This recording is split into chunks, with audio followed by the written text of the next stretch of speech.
Buenos días, aspirantes. Para cerrar la unidad número 1 y más que nada para aquellos que tienen que recuperar durante la semana, quiero hacerle una pequeña reseña de lo que se ha visto y de lo que está en ese apunte que está en plataforma y que va a ser la base del próximo examen.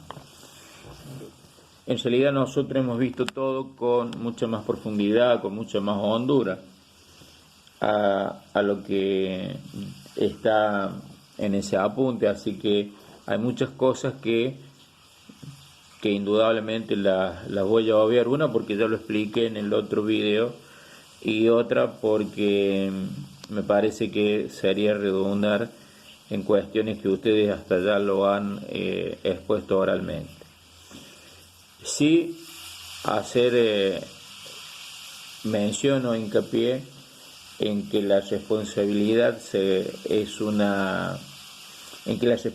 la seguridad es inalienable del Estado, aunque nosotros vemos que después, cuando hemos seguido avanzando en la materia, también hoy hay corresponsables de la seguridad según la ley de aquí de Córdoba, que son diferentes actores sociales que ayudan en el diagnóstico de la seguridad para la aplicación de las políticas públicas por parte del Estado. Y donde se corre de la estricta aplicación de la ley penal, en el cual entra una triada que es la fuerza de seguridad, la justicia y el servicio penitenciario. La fuerza de seguridad como aquellas que son los que actúan en primera instancia, tanto para una aprehensión en flagrancia o para una detención con una orden judicial, se deja a disposición de la justicia aplica la ley penal y será el servicio penitenciario quien debe resocializar a la persona para su incorporación nuevamente a una vida digna dentro de la sociedad.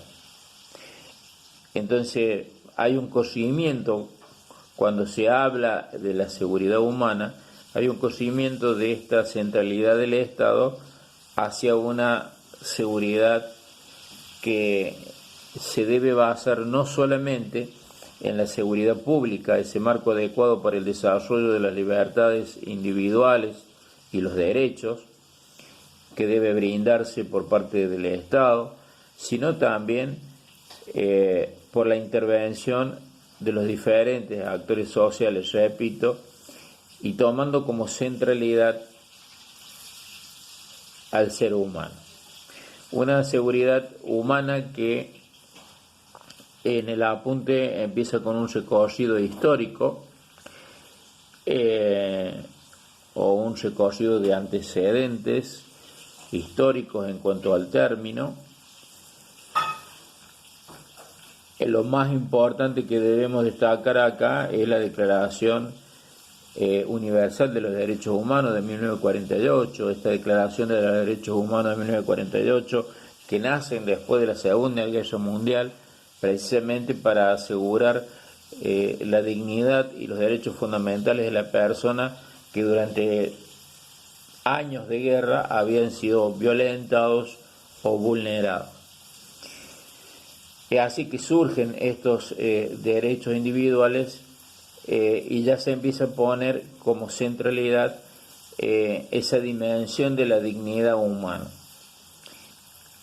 Nosotros nos hemos basado en la definición de 1994, en la cual en un informe de desarrollo humano se le define a la seguridad humana como multidimensional, independiente, que más allá de cualquier enfrentamiento bélico o cualquier calamidad o catástrofe, se le debe asegurar a la persona la seguridad alimentaria, ambiental,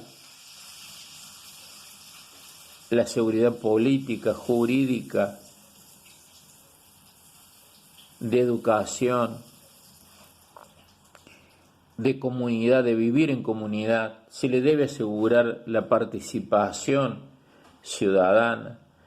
Es un derecho la participación ciudadana. Como así también se le debe asegurar el goce pleno de todos sus derechos. Pero más allá de, vuelvo a repetir, más allá de cualquier enfrentamiento bélico o cualquier catástrofe, es la obligación que tiene la sociedad mundial, si podríamos decirle así, o el mundo entero, de colaborar con esto. Y es ahí donde entra un efecto, un proceso, podría decirle, muy grande, de los años 80 a esta parte, que es el proceso de la globalización. Esta revolución informática, cultural, que nos acerca a todo lo lejano, nos hace cercano por los medios de comunicación, y ese es el gran impacto que tiene en la seguridad. Que a lo mejor algo que ha sucedido en otro lugar del mundo y yo por los medios de comunicación que me lo hacen cercano o me lo repiten tantas veces que me lo hacen cercano. Por un lado, la inseguridad, crearme un estado de inseguridad, y por el otro lado, un efecto de la localización que se le dice. O sea, algo que se ha cometido en un lugar se puede reproducir o repetir en otro lugar copiando lo que allí haya pasado. Es ese efecto de la globalización que afecta en todo, en lo económico, en lo social. Hay países que la globalización le ha ido muy bien, y en la globalización, si no se han unido regionalmente, económica y socialmente, lo ha desfavorecido. Es así que, tomando como central, les decía, este apunte, lo que es la definición de seguridad humana, también hay otro concepto que dan en el año 2000, la Comisión de Seguridad Humana de las Naciones Unidas. Volvemos a decir que la seguridad humana consiste en proteger la esencia vital de todas las vidas humanas, de forma que realce las libertades y la plena realización del ser humano. Volvemos a esa expresión de 1994, ¿no? Como así también la última, ¿no?, que dice: el concepto de la seguridad humana consiste en protegerse de amenazas críticas, graves o omnipresentes, dice el apunte, la esencia vital de la vida humana. O sea, gira todo alrededor del ser humano. Y que la persona tiene que vivir sin miedo, que tiene que vivir sin necesidad o miseria, vivir con libertad. Y acá es donde también lo mencionamos cuando hablamos nosotros de participación ciudadana, ese proceso gradual, individual, colectivo, en el cual las personas deben interesarse, en el cual las personas deben tomar parte, deben controlar la ejecución por parte de las instituciones de sus actividades. En un Estado democrático, las instituciones civiles son quienes deben controlar a las instituciones. Ese es el empoderamiento. En muchas partes del mundo, este empowerment debe controlar, pero para eso también la sociedad debe interesarse, debe capacitarse, debe querer solucionar sus problemas. Y por el otro lado, la protección o reconocimiento de que las personas somos débiles y siempre estamos expuestas y enfrentamos amenazas que no podemos controlar algunas, Por ejemplo, los desastres naturales, las crisis financieras, ¿sí? Entonces, esos son como estrategias que las menciona de la seguridad humana.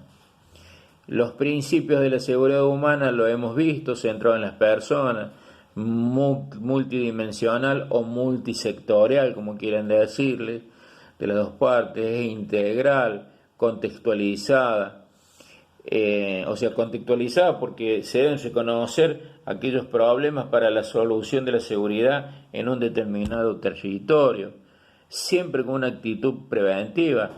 Recuerden que nosotros hemos visto los tipos de prevención, primario, secundario y terciario, como así también los modelos social, el modelo físico-mecánico, el modelo victimológico, el modelo en el cual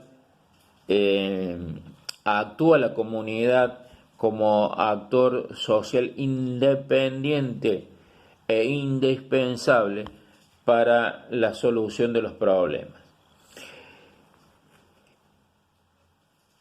Y el físico mecánico en el cual es fundamental. Y acá las fuerzas de seguridad, la prevención que deben hacer es el desarrollo de acciones, de estrategias, de tácticas para la conjuración temprana del delito o de la infracción. Es decir, como vimos en la definición de prevención, actuar antes que algo ocurra. Entonces la función de las fuerzas de seguridad es tratar de actuar antes que el delito o la infracción ocurra, o tratar de disminuir sus efectos sobre quien lo vaya a sufrir, sobre las conductas antisociales. Y de ahí es que surgen todos estos tipos y todos estos modelos de prevención que yo les he manifestado y que son sociales. Ahora, en cuanto a la seguridad se refiere, son estrategias y tácticas que siempre dependerán de el contexto social en que se vayan a desempeñar. En cuanto a la comunidad, siempre destacarle los elementos estructurales, que es el territorio, es el lugar demarcado, son los límites, es el espacio, es el barrio, la ciudad, es en donde se genera la estructura de la existencia cotidiana de la persona y en donde surgen los problemas. Y los elementos funcionales, que son todos aquellos intereses comunes que deben tener el ser humano para solucionar sus problemas. Por último, esta ley 9235, la ley del Sistema de Seguridad Público y Ciudadano, que fue creada en el 2005, modificada en el 2017, en el cual también en el apunte les da algunos títulos a los artículos que nosotros ya lo hemos visto en profundidad. Y hay algo que quiero hacerles referencia en cuanto a las políticas públicas. Si acá las políticas públicas, en el apunte lo define a lo mejor de otra manera, pero la política pública es la capacidad que tiene el Estado de decisión en cuanto a las actividades para resolver las necesidades básicas insatisfechas que tiene la sociedad. Hay varias definiciones de políticas públicas. Por ejemplo, acá dice que las políticas públicas son un instrumento para mejorar la acción gubernamental a favor de la sociedad a través de altos niveles de eficacia, eficiencia administrativa y legitimidad. Desde un punto de vista político, podríamos decir, pero no deja de decir en favor de la sociedad. O sea que toda política siempre es para definir acciones que satisfaga las necesidades básicas insatisfechas de la sociedad. Después están las políticas de Estado, políticas de gobierno. Las políticas de Estado son aquellas políticas que están plasmadas en la Constitución y trascienden en diferentes periodos de gestión, ¿sí? Las políticas de gobierno son las que, ya estoy diciendo la palabra, de gobierno, ¿sí? Son políticas para solución de problemas, pero en la época que dure el gobierno. En cambio, las del Estado trascienden a los 4 años de gobierno. Habla de diferentes agendas en cuanto a las etapas, la agenda pública, la agenda política, la agenda de gobierno. Esto es más técnico en cuanto a cómo se hace una política, ¿sí? Es mucho más técnico y en el cual no voy a profundizarlo porque es cuestión de una lectura nada más. Espero haber hecho un cierre de la materia y bueno, quedo a disposición de ustedes.